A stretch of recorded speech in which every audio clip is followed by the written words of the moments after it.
I have a really fun one for you today. You are going to see the new Guerlain Pucci collaboration with me, Rebecca. I am an over 20-year veteran of fashion and beauty journalism, and I have brought Not Fit for Print Beauty here to YouTube in digital form so that you have a little bit of kind of a beauty magazine to flip through every day or so here on YouTube.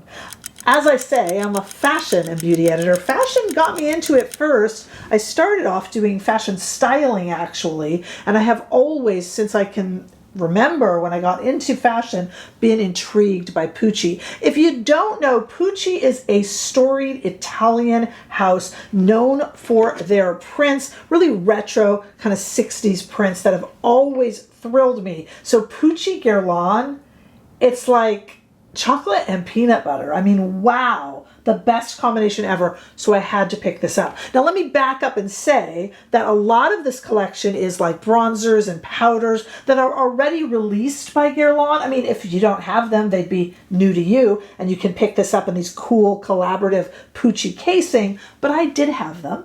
So I went for what was new, and I thought maybe that's what you would most like to see today. The first thing to mention is the Rouge G lipstick. This is in Marmo Twist is the shade. It is a new shade. Marmo, of course, being marble. This is our case here, our Guerlain case. This does work with all Guerlain Rouge G lipsticks, so keep that in mind. The case itself is $69. I know, we're talking Pucci and Guerlain. They got to divide up the money here. You know what I'm saying? Okay, so the case is $69 if you want that alone. You know how the Guerlain Rouge G cases work. You pull out the lipstick and you get the little mirror so you can do your lipstick. Really cute. The lipstick itself is $42 in a shade called Marmo Twist, which is a kind of new burgundy blackberry shade. I am wearing it here, kind of a purpley red shade that goes with the collection. It's beautiful. I am wearing it, but you'll see me try it on. And then the slight wrench in the Pucci Guerlain plan, which is the Marmo Vibe, Marble Vibe. This is the fall eyeshadow palette, and it's also the collaborative eyeshadow palette. So we have our Marmo Vibe, our Marble Vibe, very Pucci casing, and then we have these shades. Now, this is alarming for a number of reasons. Woo! First of all, it's $105. I'll give you a moment to kind of fan yourself and get over the shock, because we all know that, none of us are used to the Tom Ford pricing, let alone $105. But, like I said, this is prestige, luxury makeup. The biggest issue that people have with this is it seems to be a bit of an unwearable combination. Number one, it's all matte. Number two, there's red, which could definitely give you a allergy look on the eyes. It's a little hard to work with in this very stark black. They could have gone with some other shades, really, blues and oranges and yellows and greens, but they didn't. They went here, and I am determined to make it work because I have spent $105 on it. I'm not sorry I did. Actually, you're getting a little preview. As you see, I did make it work. I did. I really did. So I think I did anyway. So I'm going to show you that as we go. We also have lots of swatches for you and ingredients. Let's go to the ingredients now. Let's do the ingredients first for the Marmo Vibe eyeshadow. And they have all 4 eyeshadows here. So, because as I often tell you, ingredients vary often with the shade. So there's all 4 of the shades of the eyeshadow. You can freeze that or enlarge it. And then the Marmo Twist Rouge G lipstick, I want to show you the ingredients for that as well. I think the eyeshadow palette might be a little bit more important in terms of ingredients because it's got that red and that purple in there. And, those can be a little bit tricky, especially with allergies. Some of the components used to make those shades can be a bit tricky with allergies, so give that a check. All right, let's take a look at some swatches now. We're going to start in studio lighting. We have the palette, the eyeshadow palette, Marmo Vibe, laid out as it is in the palette first, and then next to it we have our Rouge G lipstick and Marmo Twist. So you can see that first in studio lighting, but if you want to see it really well, of course, you're going to step outside with me into the warm California sunshine. Take a look at that. Isn't it pretty? Wow. Honestly, so nice. So nice outside. Pretty, but a little bit difficult. Difficult maybe to work with, difficult to apply, difficult to achieve a cohesive look, perhaps you're thinking, and you might be right. I'm hoping to prove that this is a very usable, if not expensive, little collaboration. So let's go to that. I'm going to show you how I put together this look right here. Keep in mind that I've already filmed this entire video and I didn't put the microphone on. So my brushes might look a little bit dirty because I just used them 20 minutes ago when I first did this look. Now I'm going to take it all off and do it again. The magic of video, you know what I'm saying? All right, please note that you can check down below into the description bar for all sorts of information. This isn't quite widely available yet, this Pucci Guerlain collab, but as it is, I'll update and I'll put what info I do have right now down below. Also join our Facebook group. Guys, it's free. Helen is running the heck out of it. I'm also running a membership here on YouTube. It's less than $5 a month. That one isn't free, but close to free, and it helps support the channel. Plus things like super thanks, and I'm on TikTok and Instagram. I'd love to see you guys over there. And of course, subscribe, as that is the greatest compliment that you can give to me. All right, let's go do something with this very expensive luxury collaboration for what is actually going to be the second time today. Oh, Rebecca, put on the microphone. Okay, here we go. Okay, you might have to willingly suspend disbelief a little bit because I have tried to take off this makeup and I've put my base back on. I did this whole video and I'm doing it right again, so I should be an expert at it. So I didn't turn on the microphone. So if the brushes look a little dirty, it's just because they were used for this exact same look like 20 minutes ago. Oh my goodness. All right, so let me show you. I did try to get everything off as best I could. Let me start with the Rouge G lipstick in Marmo Twist. This is $42, as you know. I think it's really pretty. It's going to need a little bit of futzing, I know, because I just did that look. This is a Rephr brush, and this is a Rephr number 2 brush. You can see it has it on it from the first time I filmed it. And I'm going to smudge it in a little bit because this needs a teeny bit of help. Not too much. You know the Rouge G lipstick is nice. Little bit of a scent. I forgive Guerlain. They are a fragrance house. All right, I put this on quickly.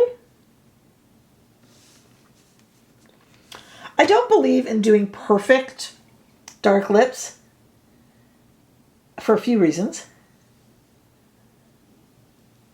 First of all, I find it a little more punk rock, a nod to my roots. Not to make it so perfect, but also because I have zero patience. Or a little bit of both. Okay. I love, you guys know this, an eye brush. A dense, coarse, shallow little eye brush like this because I think it works great on the lips. And that is my preferred look, I have to be honest with you. A slightly messy dark lip. I just think it's kind of like a sexy thing. Or I'm making up for my incompetence. It's one of the two. All right, let's make this eyeshadow palette work, and I have a few ways to do it. I was hesitant at first to put the red on the eyes, but we are going to. As you see, this is a Wayne Goss blush brush, and it comes to a little tip. The reason it looks like it's used is I just used it. It was clean. Just play along. I'm going to use this as a blush. So I'm going to dip into this red here and actually put it on as a blush. I'm going to use it very sparingly on the eyes because it's red and I don't want to look like a lab test animal. So I think it kind of works better as a blush. Plus it allows me to make this into a face palette. And you know, whenever anything can be a face palette, I'm all over it. I am in love with face palettes. So what do you think of it as a blush? I like it, just like I liked it the first time. I need to let it go and put on my microphone when I film.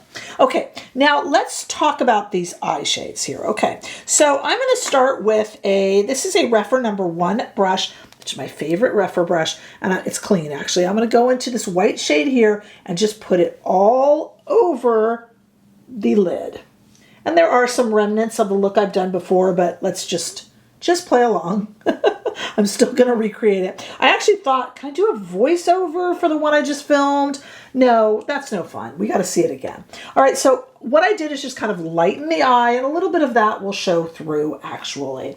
And then what I'm going to do is I'm going to take this brush right here, actually, this is a 14 Max, and I'm going to go into this dark black shade. Now, this is a great liner, but what I'm going to do is just kind of put it into the corner here, the outer corner, and just kind of move it around to get a little bit of a smudgy, smoky look. And then I'm going to just kind of smoke it out a little bit there. Same thing on the other side.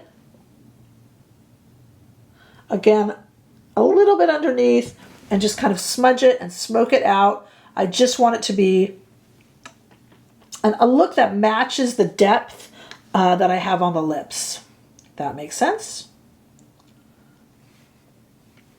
Okay.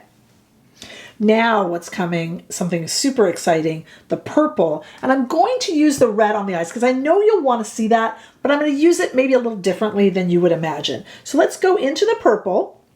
Again, I'm sticking with the 14 Max, no brush laundry, and I'm going to take that purple and put it not only all over the mobile lid, I am also going to put it into the crease. Now, it is very tough to do purple. To create purple is a tough shade to manufacture, and Viseart does it really well. I often talk about how amazed I am by the beauty of Viseart purples, and it's interesting because purple is it's a good selling eyeshadow shade. People like purple. In that sense, Guerlain was not wrong and not misled. I don't know about the red, but people do like purple. But it's a tough shade to make, and this shade is a tad bit hesitant in its matte form, almost likes a satin better, I would think, but I am making it work. I don't want you to think it's the most accommodating purple that I've ever seen or worked with, but it's really pretty. And I'm going to take that same lip brush. If I flip it over where there's no lipstick on it, I could get under here with a little bit of purple and just kind of smoke things out and complete it. Now, what am I going to do with the red? Well, I don't want a big, bold red color on my eyes because I will, as I always say, look like a lab test rabbit, and that's not what I want. So instead, what I'm going to do with it is I had a good idea. I used it as a blush already. I put some on this fluffy brush here, and I'm just going to warm up a little bit of my purple shade by putting it on top. All this is going to do is keep the purple shade purple, but just warm it up a little bit. If I do this a little too intensely, I'm going to start looking like I'm suffering from very bad hay fever. But if I do it this way, it kind of keeps it a little more subtle, I think, and makes the red a heck of a lot more usable. I might even leave the red out and just do it on the cheeks, but I wanted to show you an innovative way to use it on the eyes in case you have this palette and we're like, what will I ever do with this on the eyes, right? And I do think it works. I think it's a really nice kind of spooky season look. Not that it's witchy poo or that it's Halloween or costumey. It just really feels really October-y, a little early perhaps, but it feels like that really works to me. And I think it's really fun. And I've made the whole look work, including incorporating it as a blush. I could have also taken the lip color, that new Marma Twist lip color, and done that on the cheeks. But I thought it was more fun to really make use of this red in an unadulterated form onto the cheeks as well. Well, what do you think? And I feel like our comment section is going to be a grab bag. I think some people are going to be like, I love Pucci, I have to have it. And others are going to be like, how dare they take weird colors, put them together, and charge $105 for it. I don't know if there'll be any in-betweens. I'm really curious to read our comments here. And you know, I read and respond to them all. Sometimes the replies to my replies are not readily available to me. So you might have to start a new comment if it's something you really need me to see. Then I don't miss any of the new comments unless YouTube removes them. Yeah, don't get me started on that. Boy, I am just complaining today. But it was actually a pleasure to do this look twice because I'm having a lot of fun with it. And Pucci just sends me. It really does. It's that like retro cool. Ooh, just makes me so happy. Very electric feeling with Pucci in the house. Pucci and Guerlain. Wow. It's like love and marriage, you know. Horse and carriage, all that stuff. All right, I would love to know what you guys think. Please subscribe to the channel, as that's a great gift you can give me, but also share and like. We are a community. I want to hear everything you guys have to say, and I look forward to seeing you all in the next video. Let's hope the microphone is on.